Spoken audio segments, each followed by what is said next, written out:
Good morning all of you. कैसे हैं आप सभी? वेलकम करती हूँ आपका एमडी लॉ क्लासेस में। आई होप आपकी स्टडी बहुत अच्छी चल रही होगी। जो भी मैं वीडियोस बना रही हूँ आपको उससे हेल्प मिल रही होगी। लेकिन अगर स्टूडेंट्स को मेरी वीडियोस से बहुत हेल्प मिल रही है उनके एलएलबी एग्ज़ाम में या उनके जुडिशरी के एग्ज़ाम में, तो प्लीज़ कम से कम अगर आपको हेल्प मिलती है तो मेरी वीडियो के कमेंट्स में आप मुझे कमेंट कीजिए कि मैम मेरा नाम ये है, मैं यहाँ से आपकी वीडियो देख रहा हूँ, ताकि मुझे भी तो पता चले कि मेरी वीडियो पूरे भारत में कहाँ कहाँ तक जा रही है, कहाँ कहाँ तक स्टूडेंट्स को मेरी वीडियो से हेल्प मिल रही है। तो अगर आप मुझे मोटिवेट करते रहेंगे, आप मुझे बताते रहेंगे, तो मैं आपके लिए और ज़्यादा हेल्प करूँगी। जैसे मैंने सीपीसी का ऑर्डर 1 पढ़ाया तो मुझे स्टूडेंट्स ने अच्छे अच्छे कमेंट्स किए कि मैम हमें ऑर्डर 1 बहुत अच्छे से समझ आया है ना। मुझे पर्सनली मैसेज भी करते हैं कि आपकी वीडियोस की वजह से मेरा एलएलबी का एग्ज़ाम इतना अच्छा गया। तो ये सब देख के मेरे को बहुत खुशी होती है और मैं मोटिवेट होती हूँ कि अगर स्टूडेंट्स को मेरी वीडियो से हेल्प मिल रही है, मेरी नॉलेज से उनको हेल्प मिल रही है, तो मैं उनकी और हेल्प करूँ।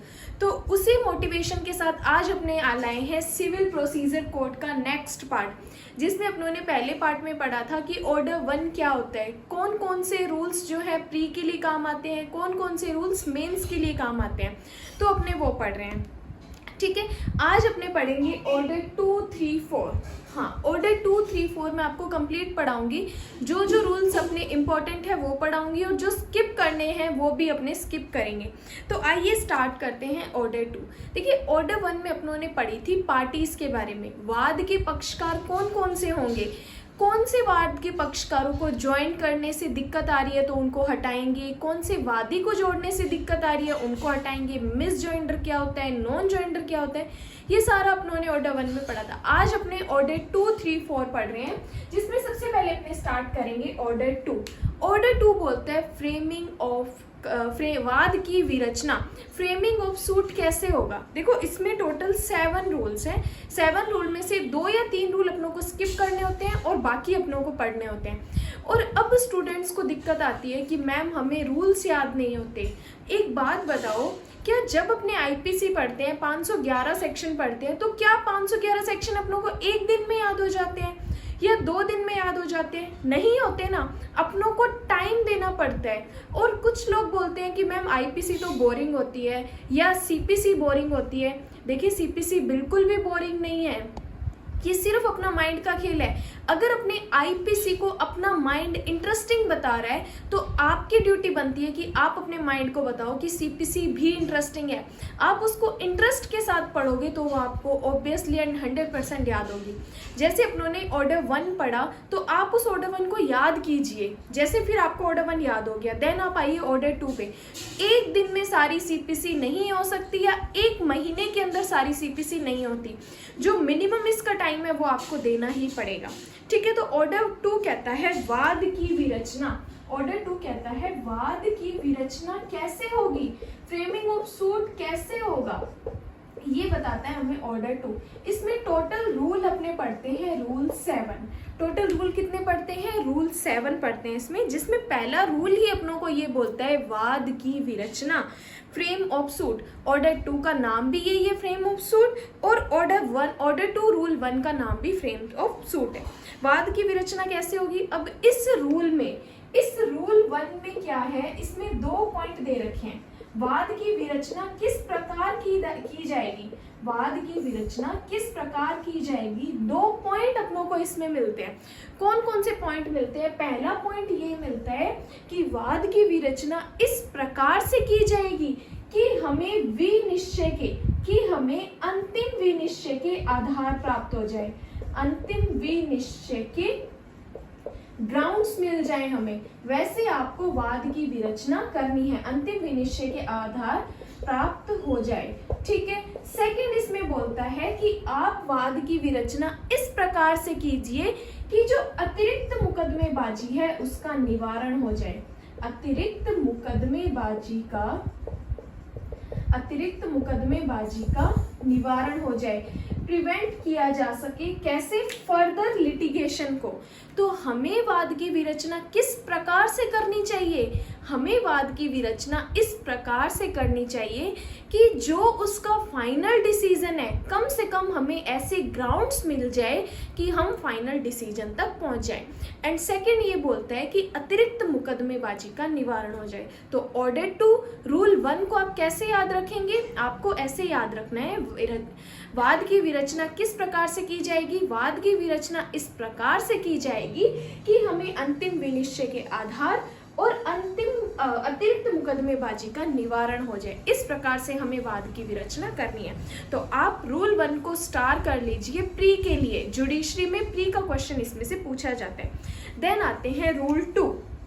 रूल 2 कहता है वाद के अंतर्गत संपूर्ण दावा होगा, वाद के अंतर्गत संपूर्ण दावा होगा। मतलब कि अगर आप सूट कर रहे हैं तो उसमें जितने भी क्लेम्स हैं आपके, वो सारे क्लेम्स आप एक बार में मांग लीजिए। अगर आपको जितने क्लेम्स करने हैं वो आप एक ही सूट में कीजिए। बार बार आप एक क्लेम के लिए बार बार आप अलग अलग से सेपरेट सूट इंस्टीट्यूट नहीं कर सकते। ऑर्डर 2 इंपॉर्टेंट है, जिसमें रूल 1 ये कहता है कि हर वाद के अंतर्गत वह पूरा क्लेम होगा जिसे उस वाद हेतु के विषय में करने का वादी हकदार है, किंतु वादी वाद को किसी न्यायालय की अधिकारिता के भीतर लाने की दृष्टि से अपने दावे के किसी भाग का त्याग कर सकेगा। मतलब रूल 1 कहता है कि वाद की विरचना तो इस प्रकार से की जाएगी कि उस वाद में कंप्लीट क्लेम्स किए जाएं, लेकिन इन्होंने कहा कि अगर वादी किसी दावे का भाग का परित्याग करना चाहता है, त्याग करना चाहता है, तो वो कर सकता है। लेकिन जब वादी अपने दावे का परित्याग करता है तो फिर से उस क्लेम के लिए वो सेपरेट सूट इंस्टीट्यूट नहीं कर सकता। ये कहता है ऑर्डर 2। ऑर्डर 2 का ऑर्डर 2 रूल 2। फिर क्लोज 2 कहता है कि दावे के भाग का परित्याग। रूल 2 इसमें क्लोज 2 में बोलता है कि अगर वादी जो है उसने दावे के भाग का परित्याग कर दिया तो उसके लिए वो फिर से सेपरेट सूट इंस्टीट्यूट नहीं कर सकता। तो ऑर्डर 2 रूल 2 में आपको ये याद रखना है कि दावे के अंतर्गत वाद के अंतर्गत संपूर्ण दावा होगा। वादी को एक ही सूट में सारे क्लेम करने होंगे, अलग अलग सूट्स वो नहीं कर सकता एक ही क्लेम के लिए। ठीक है, फिर इसमें क्लोज 3 बोलता है कि कई अनुतोषों में से एक के लिए वाद लाने का लो, कि अगर उसको रिलीफ लेने हैं तो उसको क्या करना पड़ेगा, एक ही सूट इंस्टीट्यूट करना पड़ेगा। अब इसमें एक इलस्ट्रेशन दिया हुआ है, इंटरेस्टिंग इलस्ट्रेशन है, दृष्टांत इसमें दिया हुआ है। देखो स्टूडेंट को अभी नहीं पता चलता कि मैम ये दृष्टांत क्या होते हैं। देखो दृष्टांत का मतलब होता है जब अपने छोटे होते थे तो अपने क्या पढ़ते थे, अपने पढ़ते थे उदाहरण पढ़ते थे या एग्जाम्पल्स पढ़ते थे ना।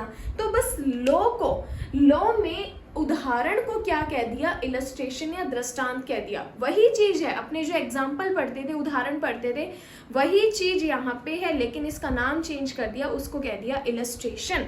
ठीक है, दृष्टांत। देखो इलस्ट्रेशन बहुत इंटरेस्टिंग है, एग्जाम में पूछा जा सकता है कि ए एक घर बी को 1200 रुपए वार्षिक भाटक पर पट्टे पर देता है।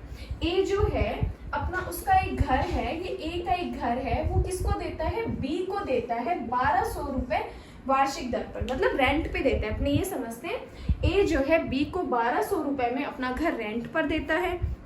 सन 1905, 1906 और 1907 इन सभी पूरे वर्षों का भाटक अभी शोध्य है। कब का, 1905 का, 1906 का और 1907 का। ठीक है, ये तीनों का जो रेंट है वो बी ने नहीं दिया है। ठीक है, ये क्या चल रहे हैं, ये पेंडिंग चल रहे हैं। ठीक है, और दिया नहीं गया। ए सन 1908 में बी पर केवल 1906 के लिए शोध्य भाटक के लिए वाद लाता है। जो ये ए है वो क्या करता है, सन 1908 में ओनली 1906 के रेंट का क्लेम करता है। 1908 में ओनली 1906 का जो रेंट पेंडिंग है उसका क्लेम करता है। ए सन 1908 में बी पर केवल 1906 के लिए वाद लाता है। बी के ऊपर ए उसके पश्चात 1905 और 1907 के लिए भाटक के लिए वाद नहीं ला सकता। अब देखो ए ने क्या किया, बी को अपना रेंट 1200 रुपए पर ईयर दिया। ठीक है, ठीक है। बी ने क्या किया, 1905 का रैंक नहीं दिया, 1906 का नहीं दिया, 1907 का नहीं दिया, ठीक है।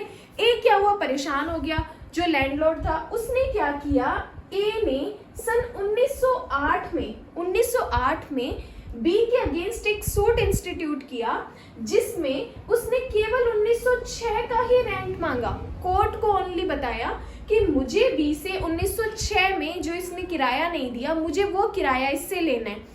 अब बी क्या करेगा, 1905 के लिए अलग से सूट इंस्टीट्यूट नहीं करेगा, 1907 में अलग से सूट इंस्टीट्यूट नहीं करेगा। अगर उसने ओनली 1906 का मांगा है तो कोर्ट भी उसे ओनली 1906 का ही दिलाएगा। अब फिर से कुछ टाइम बाद ए आता है कोर्ट में और बोलता है कि सर इसने तो मुझे 1905 का भी नहीं दिया था, 1907 का भी नहीं दिया था। तो कोर्ट क्या बोलेगी, सॉरी, आपके पास राइट था, आपके पास टाइम था कि आप संपूर्ण दावे का क्या कर सकते थे, क्लेम कर सकते थे, लेकिन आपने नहीं किया, आपने ओनली इसी का किया 1906 का, तो हमने आपको वो दिलाया। अब आप फिर से इसके लिए सेपरेट सूट इंस्टीट्यूट नहीं कर सकते। इसीलिए कहा है जितने भी क्लेम्स हैं, जितने भी रिलीफ्स हैं, एक ही सूट में मांग लो। आप एक बार आपको टाइम दिया, एक बार आपको राइट दिया, अब क्या बार बार उसके लिए आते रहेंगे, तो कोर्ट आपको इसकी परमिशन नहीं देती। तो रूल 2 ऑर्डर 2 का रूल 2 इंपॉर्टेंट है, वाद के अंतर्गत संपूर्ण दावा होगा। रूल 1 पढ़ा, वाद की विरचना कैसे होगी, रूल 2 पढ़ा, वाद के अंतर्गत संपूर्ण दावा होगा। अब रूल 3 बोलता है वाद हेतुकों का संयोजन। देखो याद करो, जब अपनों ने ऑर्डर 1 पढ़ा था, अपनों ने उसमें क्या पढ़ा था, वादी का संयोजन, प्रतिवादी का संयोजन। अब अपने रूल 2 में क्या कर रहे हैं, वाद हेतुकों का संयोजन, कॉज ऑफ एक्शन का क्या कर रहे हैं, अपने ज्वाइंट कर रहे हैं, ठीक है। अब देखो कॉज ऑफ एक्शन को ज्वाइंट कर रहे हैं, तो उससे पहले ये समझो कि कॉज ऑफ एक्शन होता क्या है, वाद हेतुक होता क्या है। देखो ए और बी, ए ने कहा कि ये चीज ईस्ट में है या पूर्व दिशा में है, बी ने कहा हाँ पूर्व दिशा में। अब दोनों एक ही बात पे एग्री हो रहे हैं, तो इसमें कोई भी कॉज ऑफ एक्शन नहीं है। लेकिन ए ने कहा कि ये पूर्व दिशा में है, बी ने कहा ये पश्चिम दिशा में है, तो अब क्या हुआ, वाद हेतुक उत्पन्न हुआ, अब कॉन्ट्राडिक्शन हुआ। अब दोनों के बीच वाद हेतुक जहां उत्पन्न हुआ, दोनों ने एक चीज को एक्सेप्ट और दूसरी चीज को डिनाई किया, तो वहां पे क्या होता है, कॉज ऑफ एक्शन वाद हेतुक होता है। सिंपल सा अगर आपसे कोई पूछे कि वाद हेतु क्या होता है, आपको बोलना है एक पार्टी द्वारा एक्सेप्ट और दूसरी पार्टी द्वारा डिनाई करना किसी चीज के ऊपर, वो क्या होता है, वाद हेतुक होता है। अब रूल 3 में बोलता है कि वाद हेतुकों का संयोजन कैसे होगा, तो रूल 3 में कहा है कि उसके सिवाय जैसा उपबंधित है, वादी उसी प्रतिवादी या संयुक्त उन्हीं प्रतिवादियों के विरुद्ध वाद हेतु एक ही वाद में संयोजित कर सकेगा। तो जितने भी कॉज ऑफ एक्शन है, वादी को एक ही वाद में ज्वाइन करने पड़ेंगे। अलग अलग कॉज ऑफ एक्शन के लिए सेपरेट सूट इंस्टीट्यूट नहीं किया जाएगा, ठीक है। और ऐसे वाद हेतुक रखने वाले कोई भी वादी जिनमें वे उसी प्रतिवादी या संयुक्त उन्हीं प्रतिवादियों के विरुद्ध हितबद्ध हैं, ऐसे वाद हेतुकों को एक ही वाद में संयोजित कर सकेंगे। तो सिंपल सा वाद हेतुकों का संयोजन वादी द्वारा एक ही वाद के अंतर्गत सभी वाद हेतुकों का संयोजन किया जाएगा। अब रूल 4, रूल 3 इतना ही याद रखना है। रूल 4 का ओनली टाइटल याद रखना है। रूल 4 एंड रूल 5 का ओनली टाइटल याद रखना है कि स्थावर संपत्ति के प्रत्युत्तरण के लिए कुछ दावों को संयोजित किया जा सकेगा। एंड रूल 5, निष्पादक प्रशासक या अंतरिम निष्पादक प्रशासक या वारिस द्वारा या उसके विरुद्ध दावे, ओनली टाइटल याद रखना है। देन आ जाइए रूल 6, पृथक विचारण का आदेश देने की न्यायालय की शक्ति। अब पृथक विचारण का आदेश क्यों देंगे, क्योंकि जो अपनों ने वाद हेतुकों का संयोजन किया था, अगर उन वाद हेतुकों के संयोजन से कोई उलझन विलंब होता है तो कोर्ट क्या करेगा, पृथक विचारण का आदेश कर सकेगा। वैसे ही जैसे अपनों ने ऑर्डर 1 में, रूल 1 में पढ़ा था वादी का संयोजन, लेकिन उसके उलझन या विलंब की वजह से क्या हो रहा था, देरी हो रही थी, ठीक है। तो अपनों ने रूल 2 में उसकी सेपरेट ट्रायल कर दी। फिर रूल 3 में अपने प्रतिवादियों का संयोजन पढ़ा, लेकिन 3A में अपनों ने उसकी सेपरेट ट्रायल कर दी। वैसे ही जैसे अपनों ने रूल 3 में वाद हेतुकों का संयोजन किया, लेकिन रूल 6 में वाद हेतुकों के संयोजन से क्या हो रहा था, उलझन या विलंब हो रहा था, तो कोर्ट क्या करेगा, सेपरेट ट्रायल करने का ऑर्डर दे सकेगा। अब आ जाइए रूल 7 पे। रूल 7 कहता है कुसंयोजन के बारे में आक्षेप, मतलब कि जो ऑब्जेक्शंस आपने किए हैं मिसजॉइंडर हो गए हैं तो उसकी वजह से आप आक्षेप कर सकते हैं। कुसंयोजन के बारे में आक्षेप, एक चीज याद रखना कि वादी और प्रतिवादी के जोड़ने से क्या होता है, मिसजॉइंडर और नॉन जॉइंडर होता है, लेकिन वाद हेतुकों के संयोजन से ओनली मिसजॉइंडर होता है, नॉन जॉइंडर नहीं होता है। ये कहता है रूल 7। तो आपको रूल 7 ऐसे याद रखना पड़ेगा। एक बार पढ़ते हैं रूल 7। वाद हेतुकों के कुसंयोजन पर आधार पर सभी आक्षेप यथासंभव शीघ्रतम अवसर पर किए जाएंगे। जितने भी ऑब्जेक्शंस हैं आपके वो एज सुन एज पॉसिबल किए जाएंगे, और ऐसे सभी मामलों में जिसमें विवादक स्थिर किए जाते हैं ऐसे स्थिरीकरण के समय या पहले किए जाएंगे। क्या क्या प्री के क्वेश्चंस निकल रहे हैं रूल 7 से कि कब किए जाएंगे मिसजॉइंडर के ऑब्जेक्शंस, तो इन्होंने बोला शीघ्रतम अवसर पर किए जाएंगे। और ऐसे कब किए जाते हैं, या तो स्थिरीकरण के समय या उससे पहले किए जाते हैं। और क्या कहता है कि यदि ऐसा आक्षेप किया जाता है तो आक्षेप अधित्यक्त कर दिया समझा जाएगा। तो कब कब आपको ऑब्जेक्शंस करने हैं ये अपनों को बताता है रूल 7। तो यहाँ पे अपना ऑर्डर 2 कंप्लीट होता है। जैसे अपनों ने ऑर्डर 1 पढ़ा था वैसे अपने ऑर्डर 2 पढ़ रहे हैं, जिसमें रूल 1 पढ़ा अपनों ने वाद की विरचना, रूल 2 पढ़ा वाद के अंतर्गत संपूर्ण दावा होगा, रूल 3 अपनों ने पढ़ा कि ऑब्जेक्शंस करेंगे, वाद हेतुकों का संयोजन करेंगे। रूल 4 और रूल 5 अपने नहीं पढ़ते। रूल 6 में अपनों ने सेपरेट ट्रायल कर दी, और रूल 7 में अपनों ने मिसजॉइंडर का ऑब्जेक्शन किया। ये है ऑर्डर 2। अब आप मेरे को बताओ कि कैसे नहीं ऑर्डर्स याद होंगे, कैसे नहीं रूल्स याद होंगे। अगर आप ऐसे रूल्स याद करेंगे तो 100% आपको रूल्स याद होंगे। ठीक है, तो नेक्स्ट क्लास में अपने अभी कंटिन्यू करेंगे रूल 3 एंड रूल 4, दोनों को एक साथ पढ़ेंगे। तो क्लास में बने रहिए। नेक्स्ट वीडियो भी एज सुन एज पॉसिबल जल्दी से अपलोड हो जाएगी। Thank you so much.